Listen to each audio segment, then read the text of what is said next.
So actually, I think...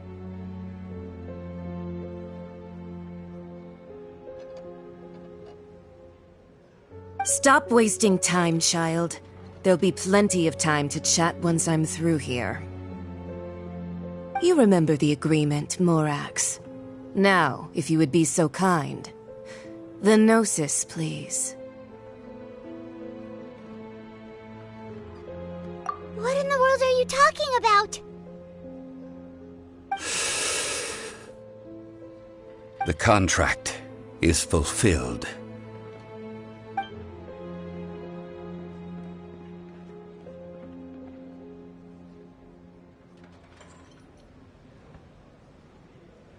How sanctimonious.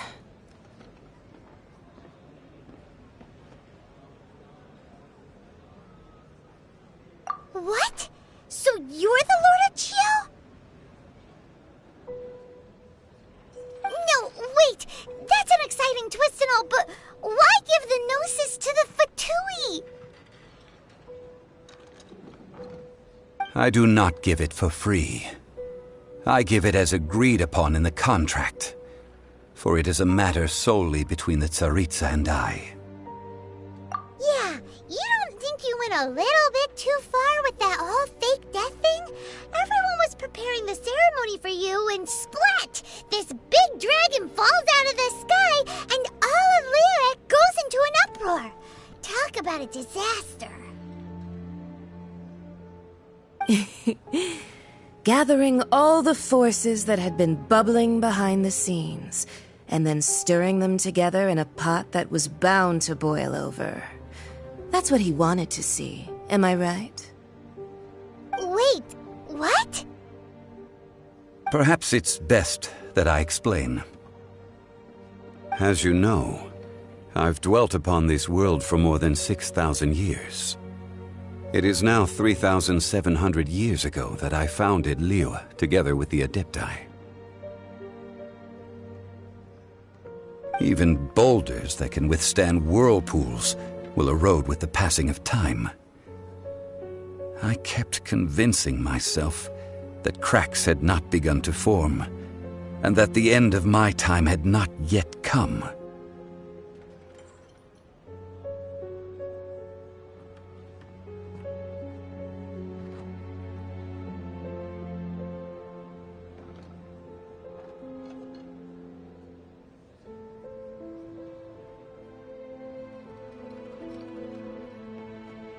Until one drizzly day, as I was strolling along the harbor, I heard a merchant tell one of his workers, "You finished your duties. Go ahead and call it a day." I stood motionless among the crowds, asking myself, have I already finished my duties? Oh, Zhongli. But as I began to consider relinquishing my divine role, I soon discovered that many reasons still remained to not hastily depart.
Was Liyue, the city I had dwelt in for so long, already prepared to enter its next age?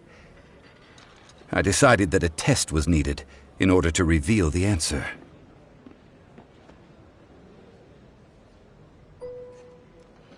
So I feigned my own death, and gathered the cast of Child, the Adepti, and the Liyue Qixing to play their role. That's right, which is why I continued to safeguard the Gnosis until now.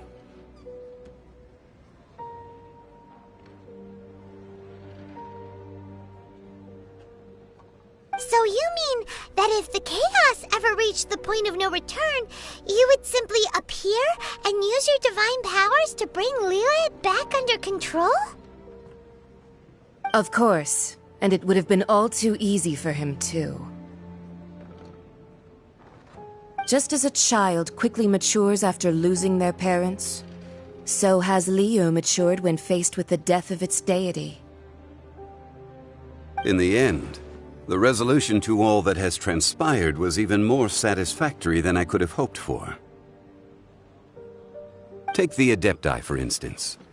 Owing to their years of seclusion, they were the least informed. Yet when faced with a crisis, they commendably showed the greatest amount of restraint possible. Not only did they manage to cooperate with the Qixing, but in the end, they even made efforts to understand the hearts of the people. Credit is also due to Signora, the emissary dispatched by the Cryo-Archon to fulfill our contract. At my request, she kept everything she knew in strict confidence. This despite the eavesdropping ears of her colleague, Child. This meant I could remain as Zhongli, even having the chance to fulfill the age-old traditions of Liyue in this mortal form. Thank you for joining me on this journey, traveler. All of these things turned out as I had planned. There is only one thing that I had not anticipated, and that was the conduct of the Liyue Qixing. I had expected them to do no more than the Adepti, to come to the defense of Liyue. But when all was said and done, they seized the opportunity to supplant Liyue's divine protectors, and used the subsequent power vacuum left by my death to quickly gain complete control of Liyue. Huh? That doesn't sound good at all. Ha! On the contrary, I think it is excellent. I had always feared that it was too soon for them to take over from me. And it was also that which I longed for the most. As such, this is the best parting gift anyone could have given this god of old. Hey, what about me? Doesn't anyone feel the least bit of remorse for deceiving me? You've practically kept me in the dark! I think that thanks would be more appropriate. You certainly played no small part in all of this, wreaking havoc and turning the city upside down. The Lord of Geo ought to thank you for your performance, if anything. If you hadn't created the pressure of a battle between mortals, Adepti, and a god, the lump of coal resting in the hands of the Geo-Archon, Liyue would never have been able to become a dazzling diamond of a city. Huh? Just whose side are you on, mocking me like that? Are you itching for a fight? Hey, haven't you learned the Liyue saying, don't always call it as you see it? Well then, with the Gnosis in my possession, I have no use for such idle chatter. We should return to Zapoljarny Palace and seek an audience with Her Majesty, the Tsaritsa. Come, child. Fine. I'll meet you there later. I'm not sharing a boat with the likes of you. Do as you wish.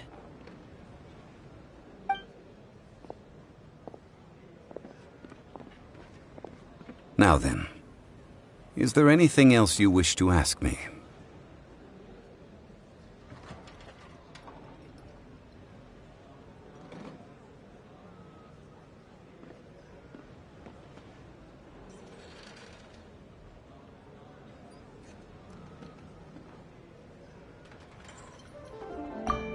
right. As Zhongli always told us, a good trade is a fair trade. Paimon has no idea what could be a good trade for a Gnosis. Realistically speaking, there is no such thing. Huh? However, I am the god of contracts. For thousands of years, I have made countless contracts.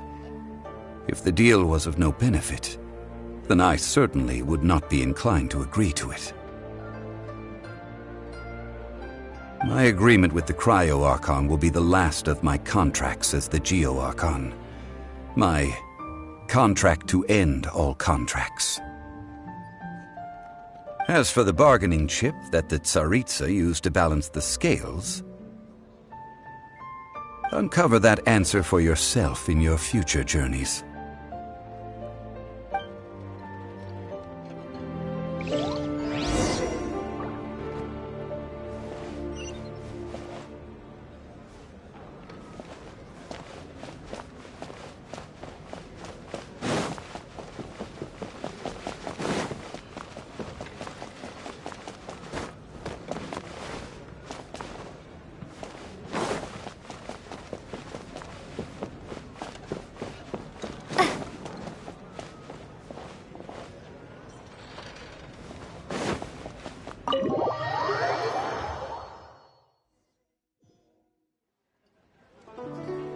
Today's the day of the rite of parting.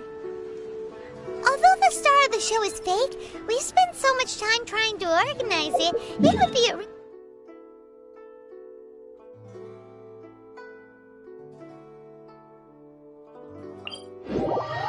shame not to go there now.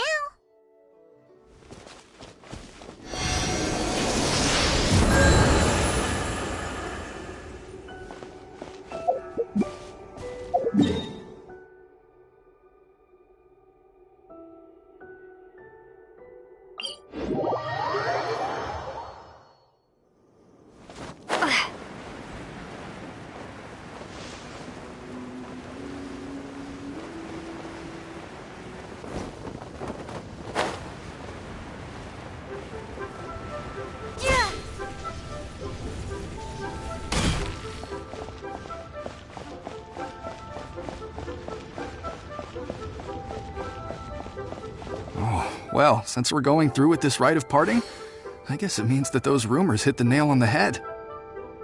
So Rex Lapis is really... Oh, come on. Do you think that the assassin could have been a normal person? You know what I think. I don't think any of the gossip on the streets you hear from those shady types is worth anything. There's only one real possibility in my mind. I've heard that the assassin was that Fatui fellow. Youngish, pretty high in rank. I think they called him Child. The Fatui? They certainly are very suspicious. Who knows what those greedy, crooked folks... Shh! Lower your voice. If the Fatui catch you in their sights, Rex Lapis won't be around to protect you this time.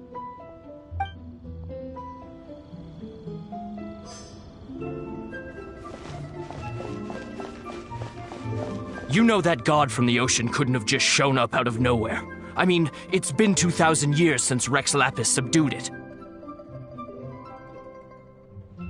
Yes, and to think that this happened right on the heels of the incident with Rex Lapis, too. Say, do you think the person who assassinated our lord and released that evil god might have been one and the same? Now that you mention it, that's very possible. Yes, it's very possible indeed. I mean, it all fits together. That person must have colluded with the evil god to harm Rex Lapis. Oh, that wicked... Still, what sort of supernatural prowess must this person possess to be able to do such things? I have never heard of such a person in all my years. Ah, forget it. Guessing's no use to us. Look, the Millilith over there looks like he's about to make an announcement. Let's hear what the Ministry of Civil Affairs has to say first.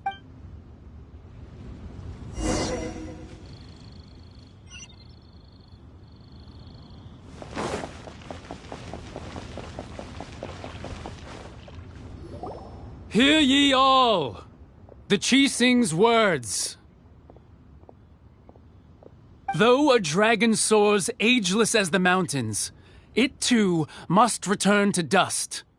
This is gods and Adepti live glorious lives, but both light and shadow have their season.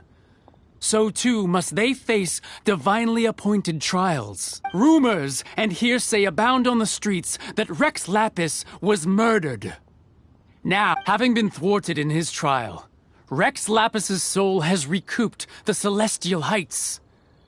He beseeches the people of Liyue to grieve not and to let not their hearts be saddened. Nor are they to believe street-born rumors or indulge in baseless speculation.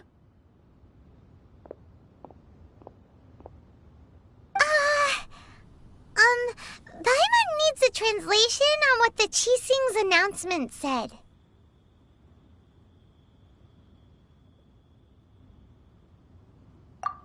So that's how they're spinning it. Something feels off. Why would they suddenly give up looking for the murderer? Not to mention how this excuse sounds like something they just made up on the spot. Could the Qixing already have known that Rex Lapis wasn't dead? But Zhongli said that neither they nor the Adepti knew anything. Did Zhongli tell them in secret after his gnosis changed hands? Exactly, right? Ooh, seems like the rite of parting has been going on for a while now. Let's go have a look.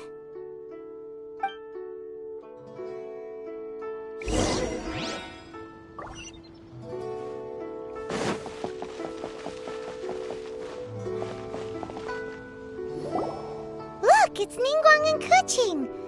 Are they saying... As said previously, Rex Lapis's soul returning to the heavens is the end of the contract.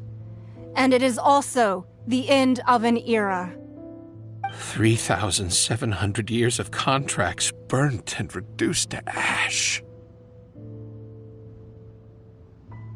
We, the people of Liyue, were indeed prosperous.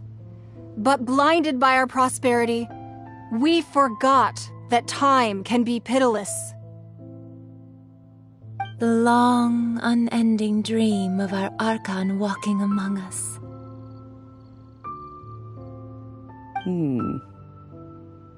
Now that we have awoken from our dream, we must learn to say farewell.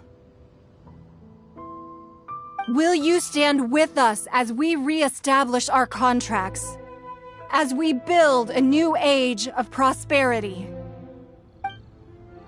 So concludes the words of Her Eminence the Tianquan. Does Her Eminence the Yuheng have anything to add? Huh? Is she looking this way? Traveler. Yikes! She really is looking our way! Is that the traveler who they say defeated the ancient god? So young. The Liyue Qixing always repay their debts. And as you have heard, our eyes see far and our reach is long.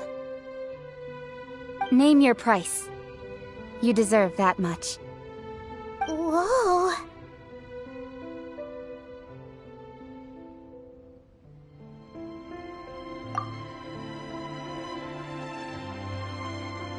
Well, could you help me put up some missing person posters?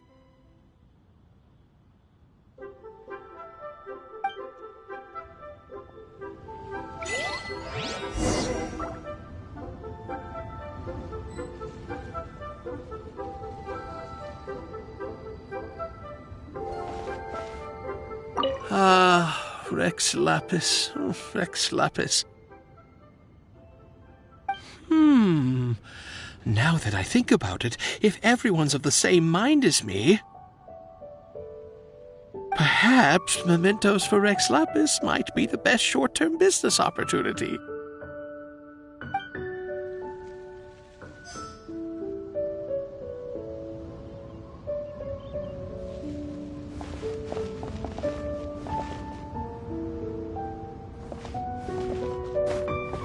As for the mortals and Adepti of Liyue, what shape shall our relationship take from now on?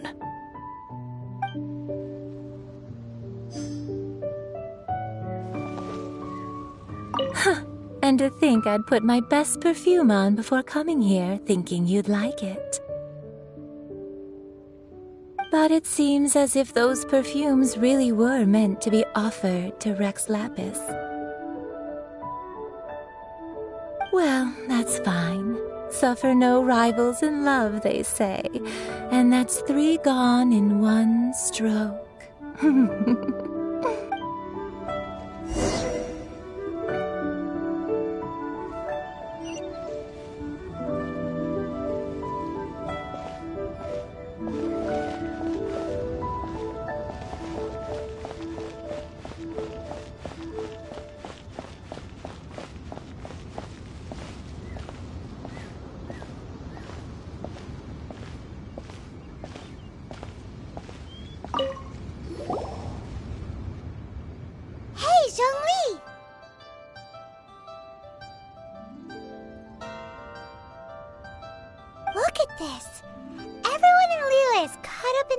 Thinking that they'll never see Rex Lapis again.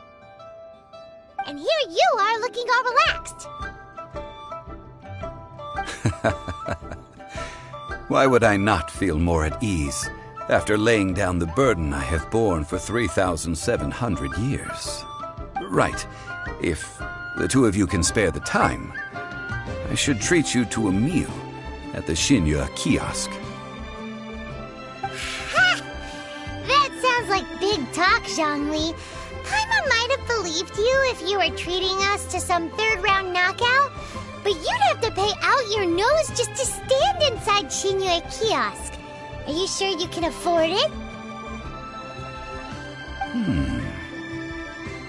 You're right. I do lack the Mora.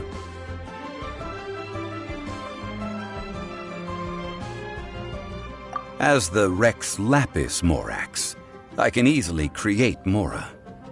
But since I have chosen to walk this earth as the mortal Zhongli, I should abide by the same rules that mortals do. When I was journeying with you, though I still had the Gnosis in hand, I knew that I must soon retire from my role as an Archon, so I had to rehearse a little for my new life. Oh, no wonder! Paimon gets it now. You didn't look at the price tags when we were spending because you've never had to.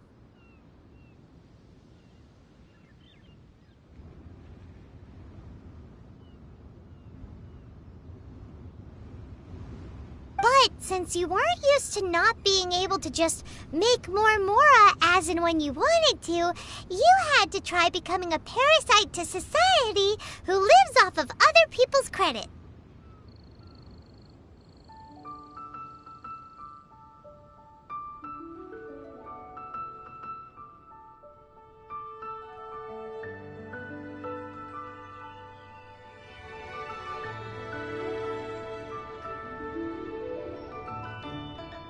Well, we were only spending Fatui money. You don't have to say it like that.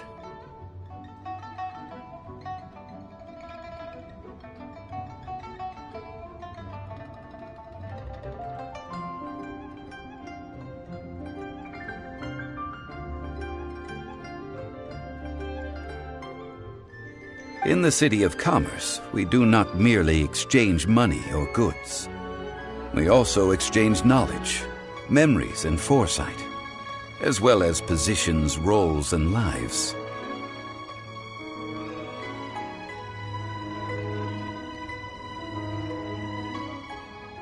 The Archon Morax could never experience life as the true mortal Zhongli could, no matter how many times he descended to be with his people.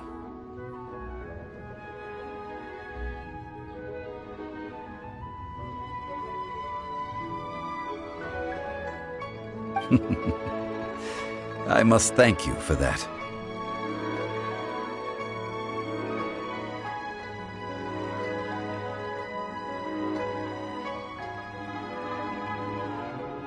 I will treasure the memories that I made as Zhongli, traveling the streets of Liyue with you.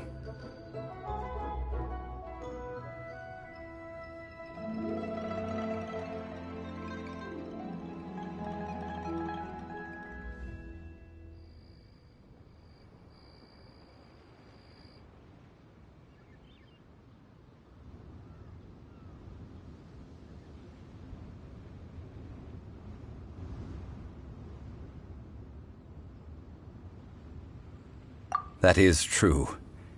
But there is no journey that does not end. No meetings without partings.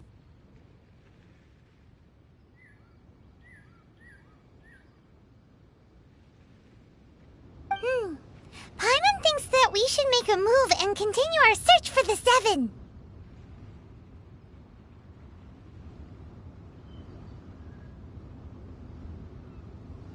I fear that continuing your journey may be difficult.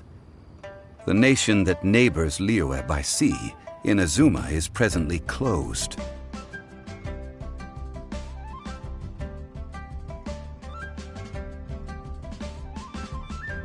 Yes, the nation has been closed by order of its deity.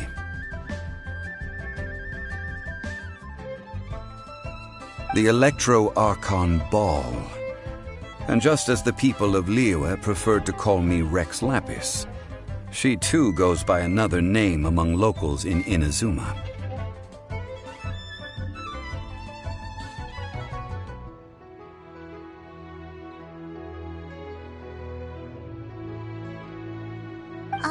Paimon thinks we've heard that one before. Raiden?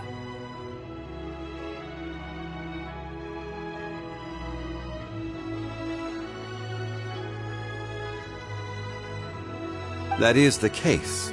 And since Raiden is also the Shogun of Inazuma, people call her the Raiden Shogun. That said, though people at the wharf were saying that the situation in Inazuma is very tense, Paimon doesn't remember that always being the case. It wasn't that bad last year. Zhongli, since you're Rex Lapis, shouldn't you know something about what's happening there? Just how did Inazuma become a closed nation? It's because of visions. Visions? When faced with circumstances beyond their control, humans often bemoan their lack of power. But if a person shows true strength of will at a desperate and fateful moment in their life, the gods will look upon them with favor. This is what visions are. Magical foci bestowed upon those who have been acknowledged by the gods. That's how people in Teyvat see it. But starting from last year, the Raiden Shogun began promulgating the Vision Hunt Decree. Vision Hunt Decree? Yes. It was an order to seize all visions within Inazuma's borders, and to inlay them upon the hands of the statue of the omnipresent god. They want to seize visions. But why? Aren't visions blessings from the gods? I should think that in the Raiden Shogun's eyes, it is precisely because they are divine blessings that they should be under the sole dominion of divinity.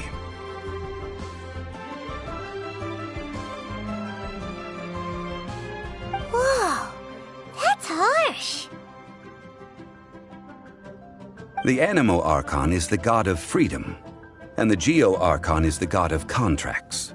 For her part, the Raiden Shogun, the fact that even I, the oldest of the seven, have now passed away, knowing her, she must have again quoted that adage she is most fond of when proclaiming that decree to her people.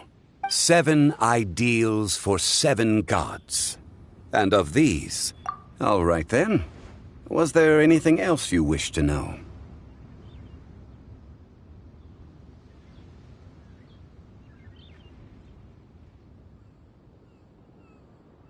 The time of the Adepti has long passed. If even the Liyue Qixing don't want to face that truth, then what future is there for Liyue? Keqing is absolutely right in saying this. Now, though I did laud Ningguang's desire for power, believing this to be a good thing, could the original person who brought up the idea of seizing power have been... All right then. Was there anything else you wish to know? That's right. Zhongli, now that you don't have your gnosis, What's going to happen to all the Mora in Teyvat? Since Morax is dead, are they all just gonna disappear? Also, isn't the Golden House the only mint in the entire continent? Will it even continue to work? The Mora present now will not vanish. But the Golden House will indeed have to cease operations for a lengthy period of time, since creating Mora requires the use of the Geo-Archon's power. This is terrible! We're all about to run out of Mora! The world is coming to an end! Yes, this is indeed a major issue from a financial standpoint. Well, I suppose we'll just leave such troublesome matters to the Liyue Qixing to debate. Then, did you at least set some private funds aside for yourself? Oh, a private fund. This does seem like a good, logical, common-sense idea. What's a shame? It's a shame that I didn't think of it at the time. All right, then. Was there anything else you wished to... The time of the Adepti has long passed. If even the Liyue Qixing don't want to face that truth, then what future is there for Liyue? Keqing is absolutely right in saying this. Now, though I did laud Ningguang's desire for power, believing this to be a good thing, and thought as a matter of course that she must have been behind the Qixing's plan to take governing power over Liyue from the hands of the gods and Adepti. Could the original person who brought up the idea of seizing power have been... All right, then. Was there anything else you wish to know? Well, then. I suppose you'll have to find a way to get inside this closed nation. Have patience. I suspect that some serendipity must first come into play.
Nice to meet you. My name is Xiangling. I'm a chef from Liyue. My favorite place is the chicken.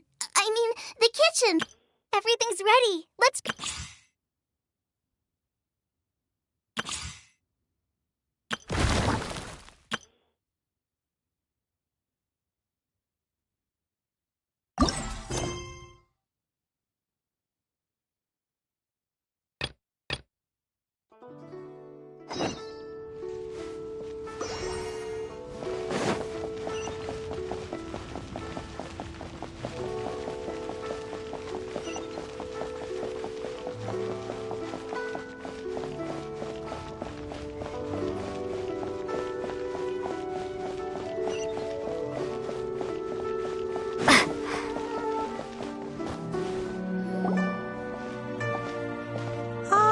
Children, come, come.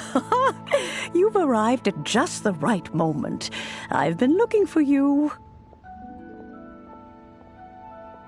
Oh, what is it, Granny? Need any help?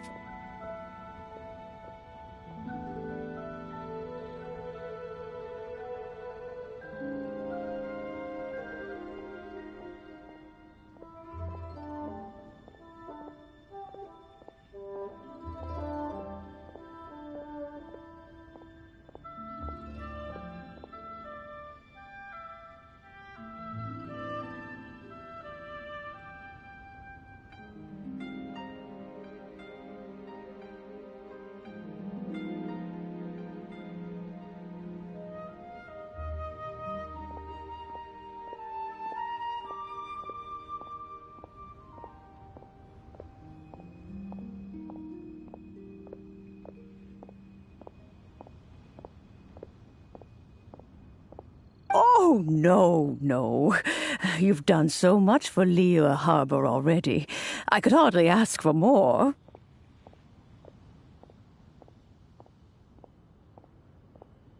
In fact, my old friends and I have been putting our heads together to think of what sort of gift we might give you in return. A gift? For Paimon?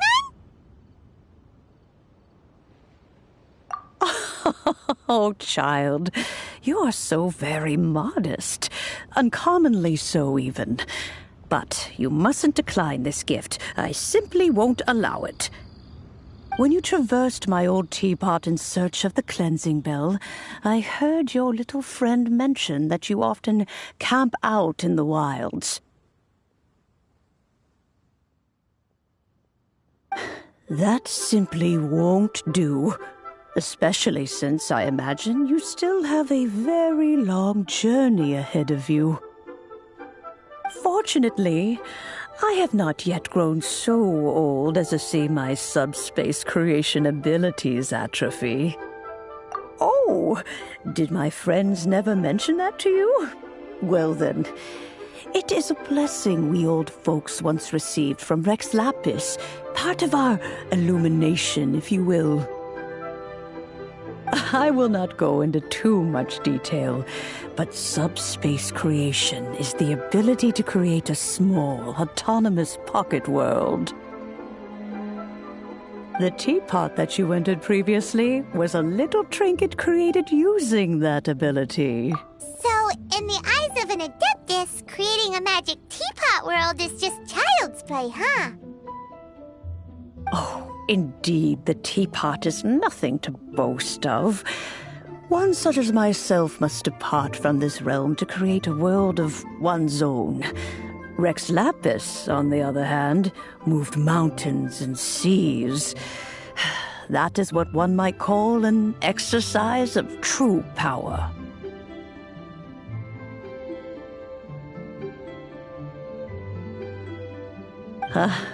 But that's enough nostalgia for now.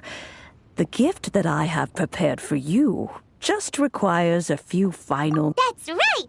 Finding stuff's what we're good at, after all. Oh, settle down now, children. There's no need for you to go running hither and thither. I have already found a fleet-footed youngster to prepare what I need. What's more, I doubt that you would know how to find the materials I am searching for. Some of them are very rare and, well, for starters, I require some shimmer soil from the banks. You would have to dig downward, following the roots of the glazed lilies. And if you were lucky enough, you just might find a small patch of shimmer soil there.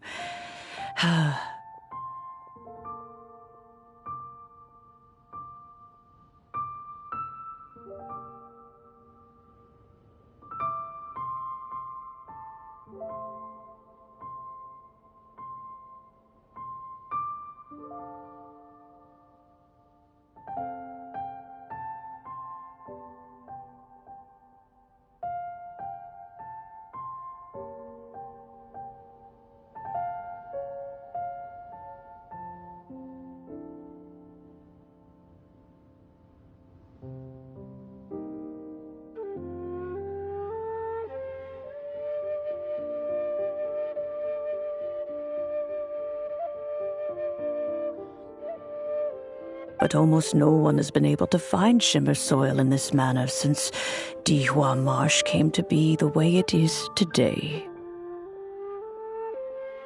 Even more difficult to find is Smaragdus jadeite, which must be chiseled from the rock of the chasm. Or so it used to be. Ever since the Blackcliff Forge opened for business, they've slowly but surely stripped the mines all but completely bare. In any case, Smaragdus jadeite is an Adepti treasure, and the Adeptal power within is not something that most humans can withstand. Goodness knows if that child will succeed in finding these items. Well, since you're an Adeptus, Granny, the person you asked for help, they must be an Adeptus too, right? Yes. I suppose she does count as an Adeptus. She counts? How come there are so many Adepti in Liyue Harbor? We seem to bump into them all the time. It feels like even when you go out to eat, you could be sitting next to an Adeptus and never even know it. Oh, maybe so. Who can say? A fair few of my old friends are rather fond of mundane mortal life, after all. I'm back, Granny. Oh, I don't believe we've met. Allow me to do the honors. This child here is Yen Fei. She's the one helping run some errands for me.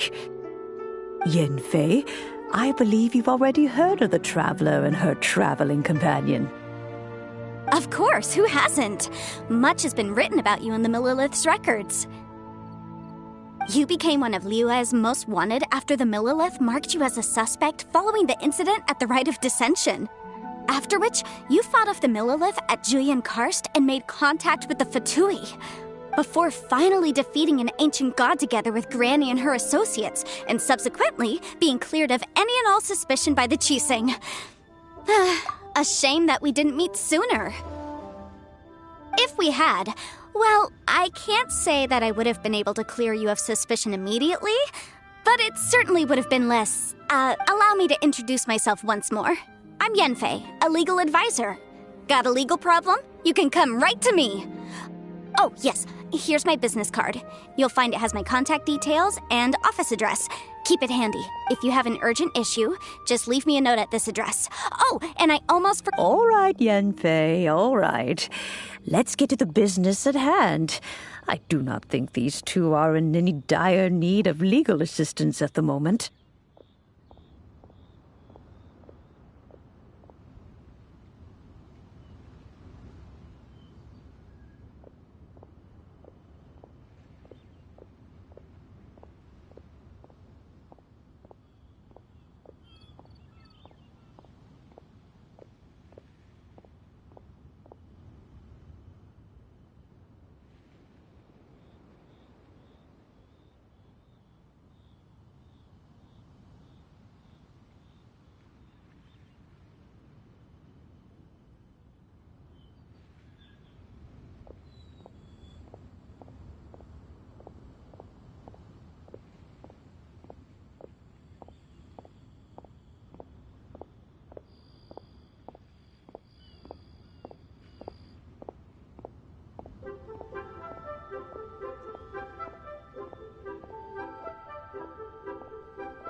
You'll have to excuse Yanfei.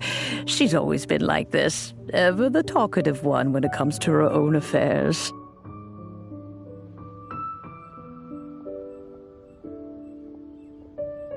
Paimon was gonna ask the same person. You seem really different from the ones we've met before.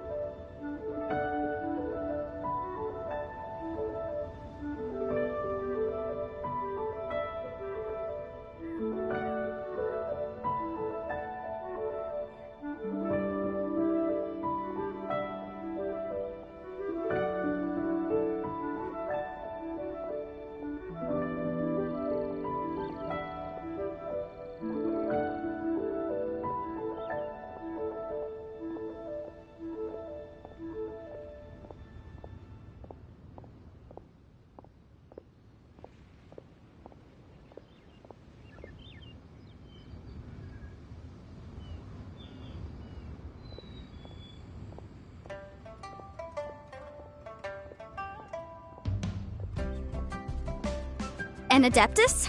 I guess. Kinda. My old man said he was one anyway.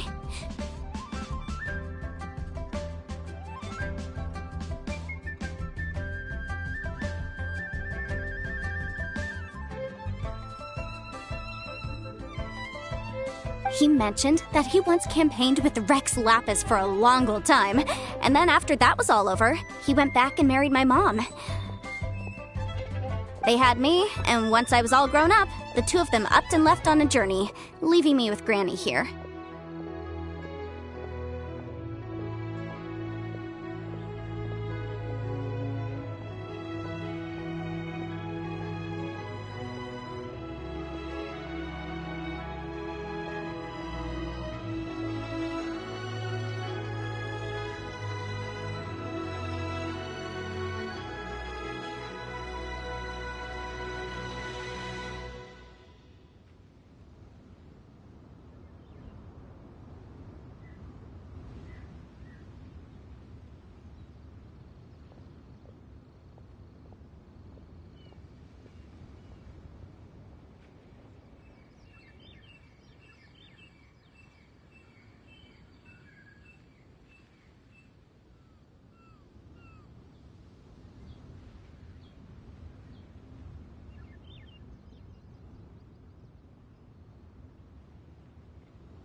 Well, that's a bit casual for an Adeptus. Aren't you guys supposed to sign solemn contracts to protect Liyue Harbor and all that stuff? What do you mean he just went back to get married?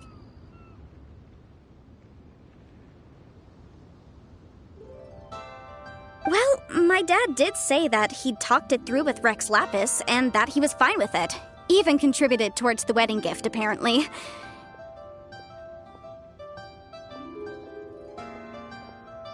Anyway, let's not dwell on that too much. So, Granny, I've gotten a hold of most of the stuff you asked for, except for Smaragdus Jadeite. I couldn't find any at all.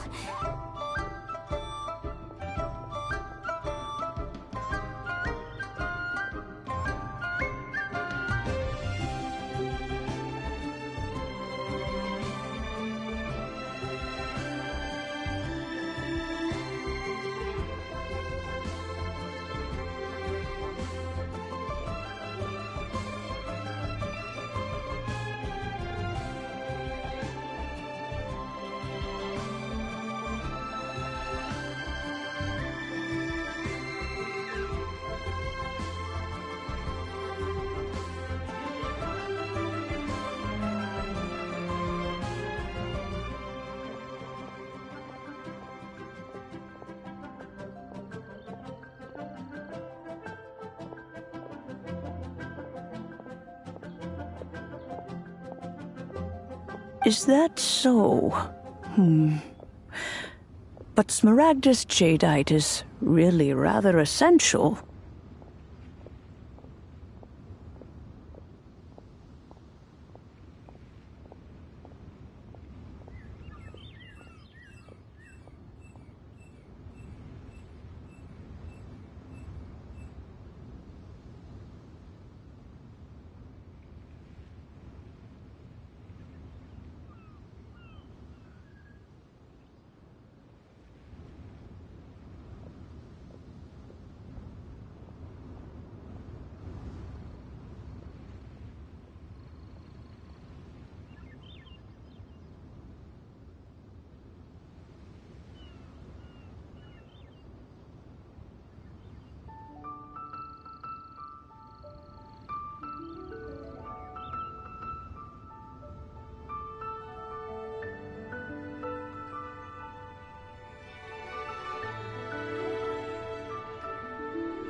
Yanfei, are you sure you can't find some other way? They have helped Liyue greatly, after all. It is only right that they are duly rewarded.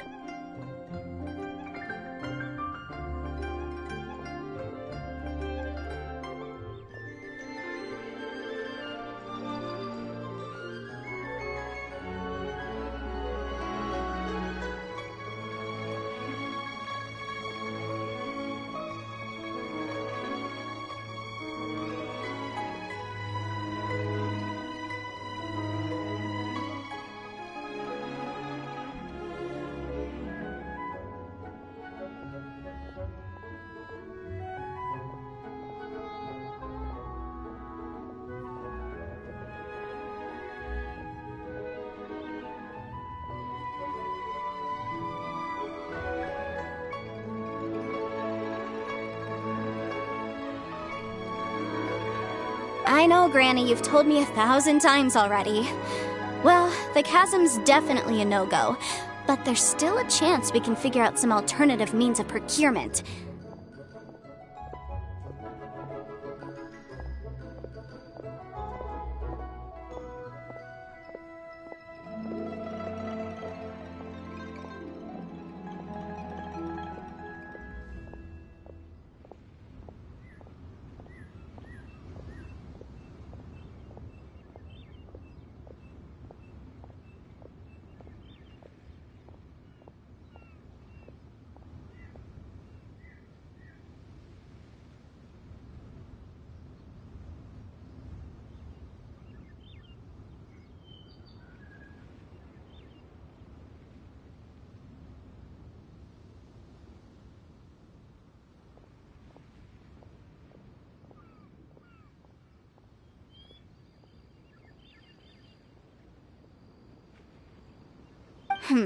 Hold on a moment. Let me have a look.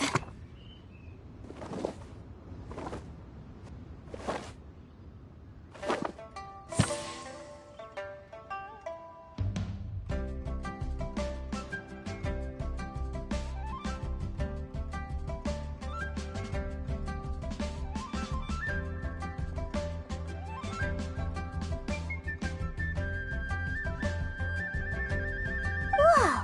That's a really thick book! What kind of things do you write in there?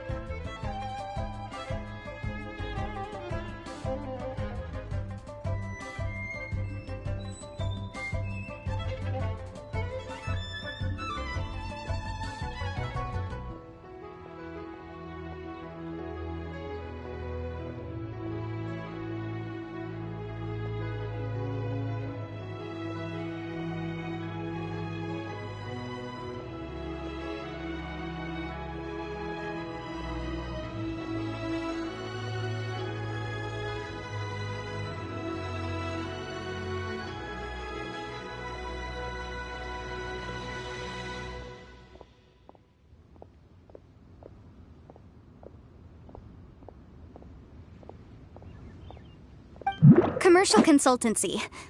Or Snezhnaya. Ah, found him.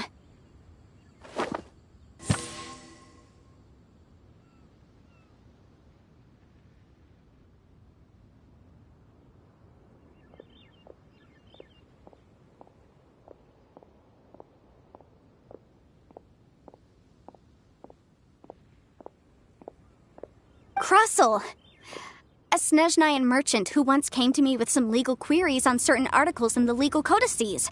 If my memory serves, all of them had to do with rare ores.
mentioned that he was considering acquiring some smaragdus jadeite to make hairpins, and wanted to know if there were any legal ramifications that he should be aware of. Said he was planning to sell them in Snezhnaya.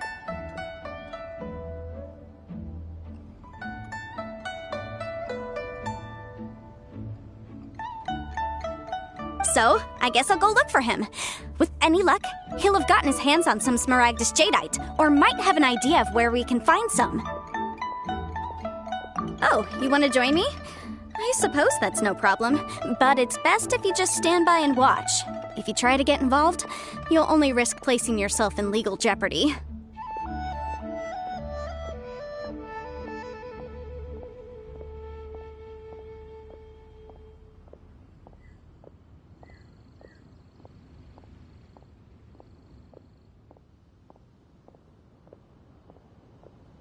Wow, an Adeptus imploring us to avoid incurring legal liability. Well, that's a first for sure.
Best we be a little more careful than usual while we're with her.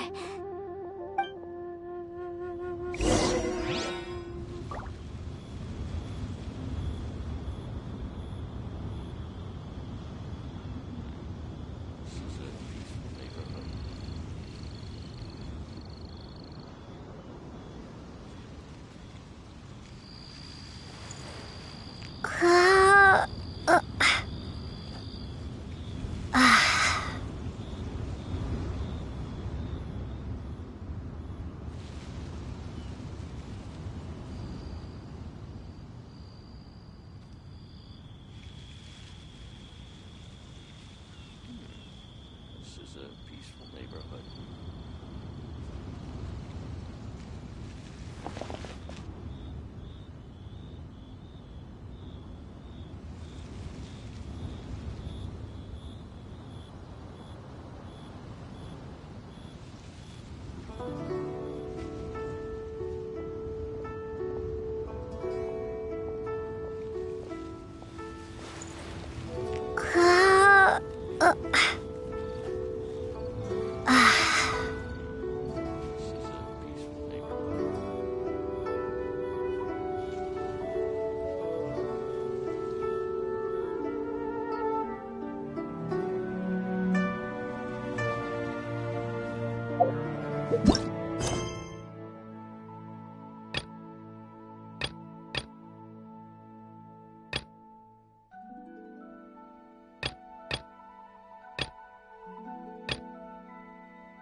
Everything's ready. Let's go!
Hello, Mr. Crossell. How's business been?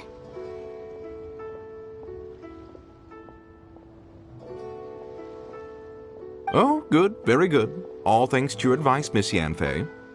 What brings you here today?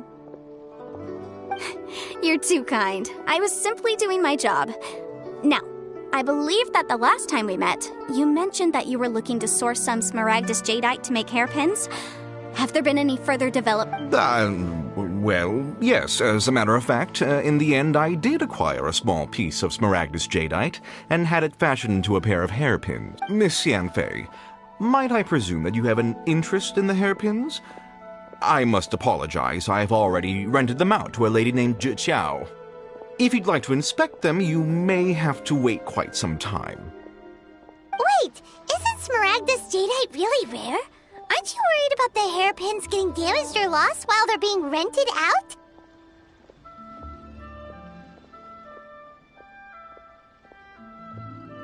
No, I'm not worried in the slightest, because I signed a contract with Miss Zhi Qiao before renting them to her. The contract makes it quite clear that if she loses or damages the item in question, she must compensate me for its full original value. In return, I included a clause that guarantees the Smaragdus jadeite is genuine, with a penalty of 10 times the item's value payable by me to Miss Zhi Qiao in the event that it is shown to be a fake. Guaranteed genuine, with 10 times the value payable if this claim is shown to be false? Yes, these terms are very clear indeed. Of course. This way, both the client and I have the assurance we need. To ensure fairness, each of us has retained an original copy of the contract. In that case, might you know where Miss Zhi Qiao lives? We'd like to pay her a visit and have a look at the hairpins. Oh, of course. She wrote her address down when we signed our contract. Here, I'll mark it on your map for you. Thanks a lot, Mr. Crossell. We'll be off now.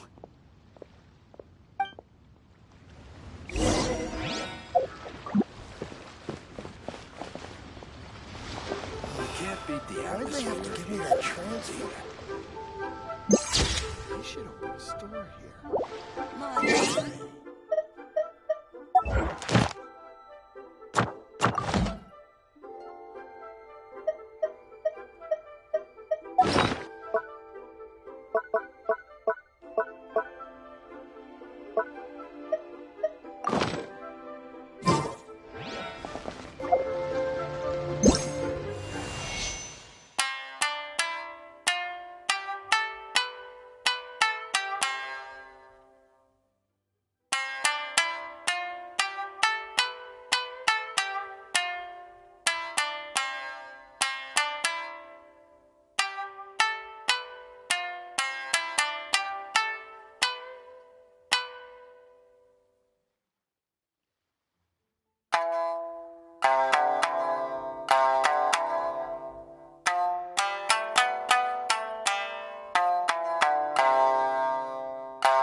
Shit opens.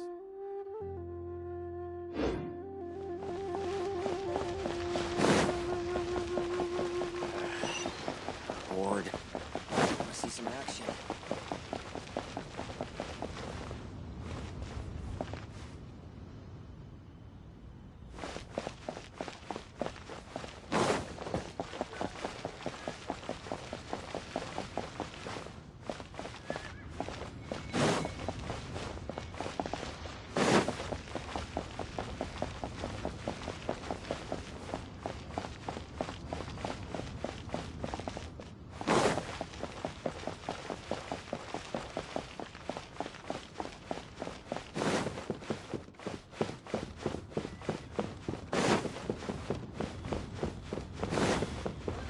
One-win book app. Feel free to look around. There's no obligation to buy. We're looking for the Liyue volume of the Teyvat Travel Guide. Do you have it in stock? Sorry, dear. We stopped stocking that a very long time ago. It just wasn't selling. Huh? But the Mondstadt The thing is, the author made it too personal, and the result wasn't really much of a guide. It barely sold any copies, and the few travelers that did buy it made complaints afterward.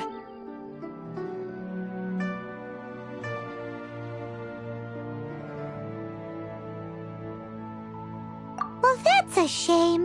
The Mondstadt volume was a good read, even just as an adventurer's diary. The fact remains that I don't have it in stock. If you must read it, try your luck at Chang the Ninth's place. Who's Chang the Ninth?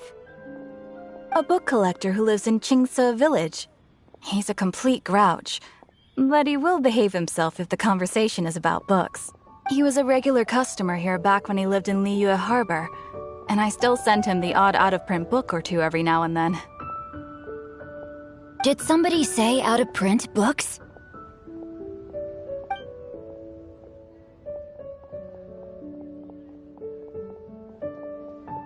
Is there a chance that Volume 6 of Legend of the Shattered Halberd is also in his— Apologies, my liege. Where are my manners?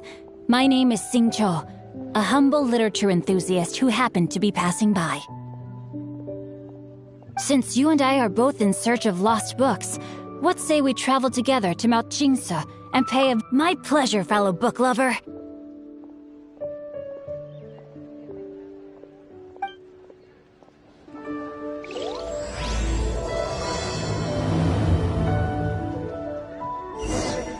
Should we ask here if they have a copy of the Liyue volume of the Teyvat Travel Guide?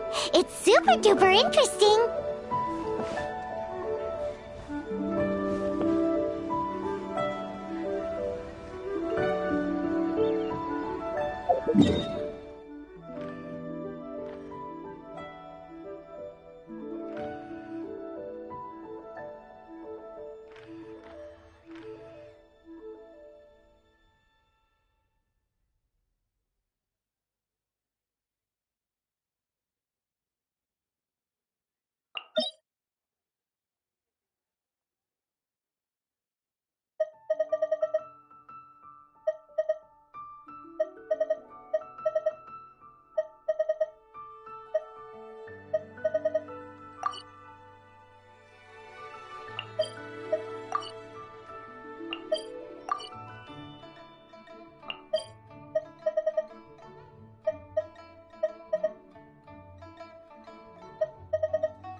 see how it is.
Let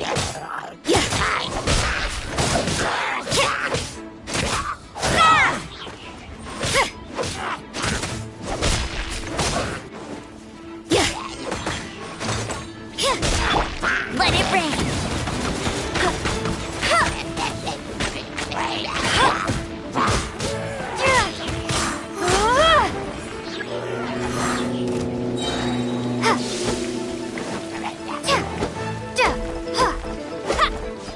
Prepare to be blown away.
As a dutiful maid would.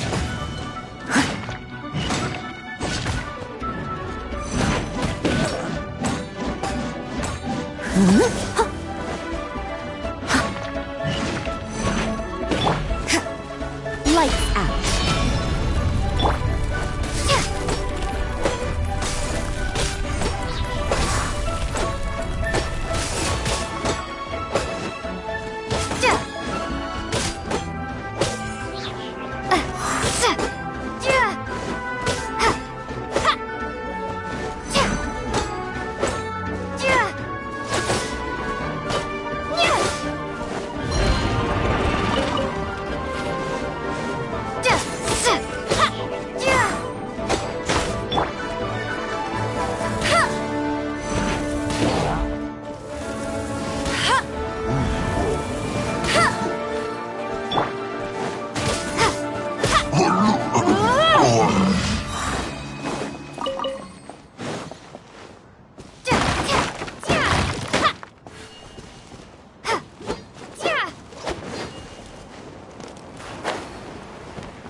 Someone needs assistance.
What a nuisance!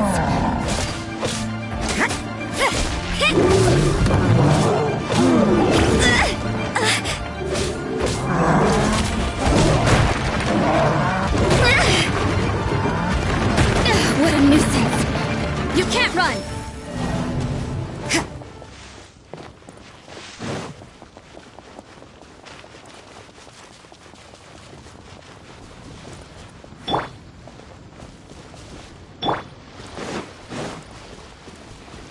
There you are!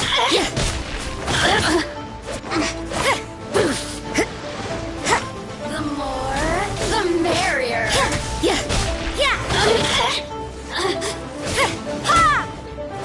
Over here! Let me amuse myself a little.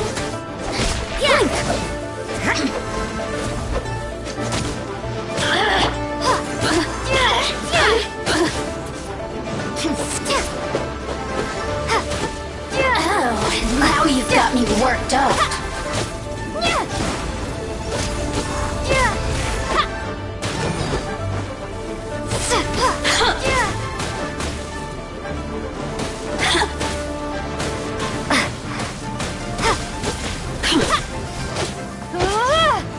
The systems shine no longer.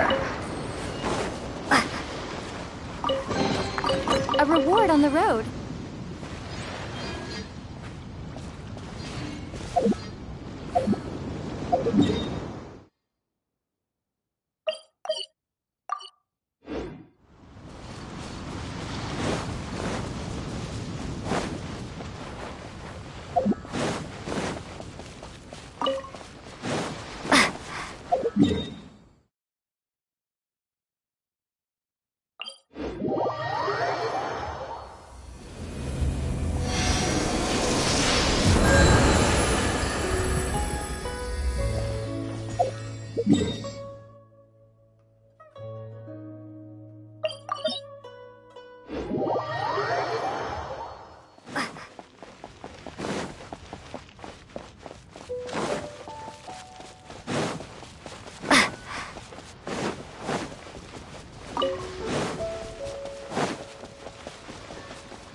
I am a disgrace to the knights.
I suppose it wasn't too much trouble.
She's boat.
Oh, whatever shall I do?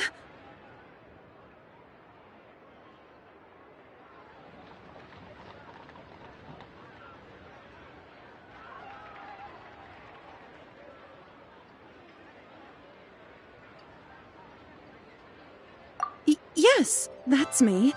Is there something I can help you with? How do you do, Monsieur Chow?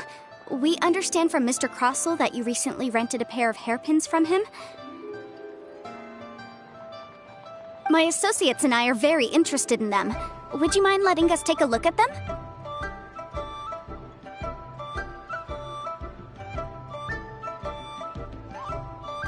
The hairpins? I can't lend them to you right now. I've lost them.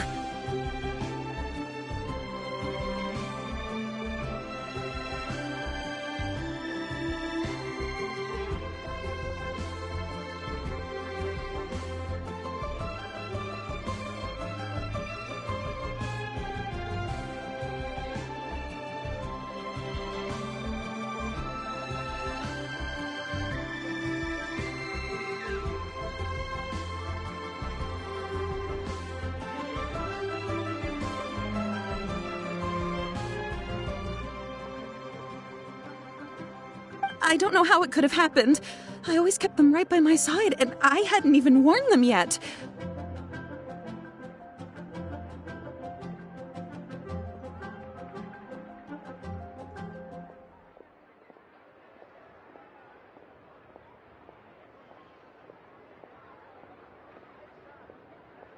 I spent so much money on them. If I have to pay their original value, there's no way I could come.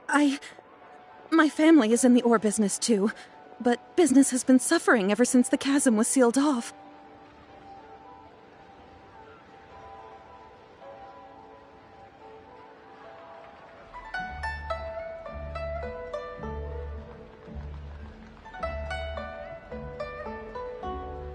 We now have a backlog of paid-up orders just sitting around, so we've been having to purchase some stock from other ore merchants to complete them.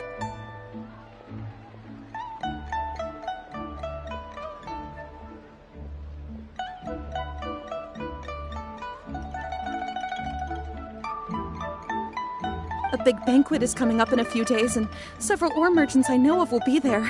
I need this opportunity to mingle and discuss prices.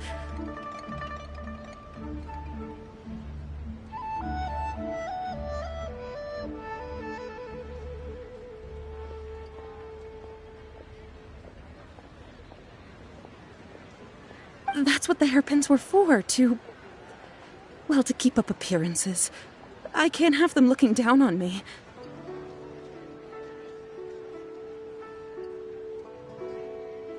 But now that I've lost the hairpins... Why does Paimon have a sudden strong sense of déjà vu? Would you really? I sent a commission to the Adventurers Guild, but I haven't heard anything back from them yet.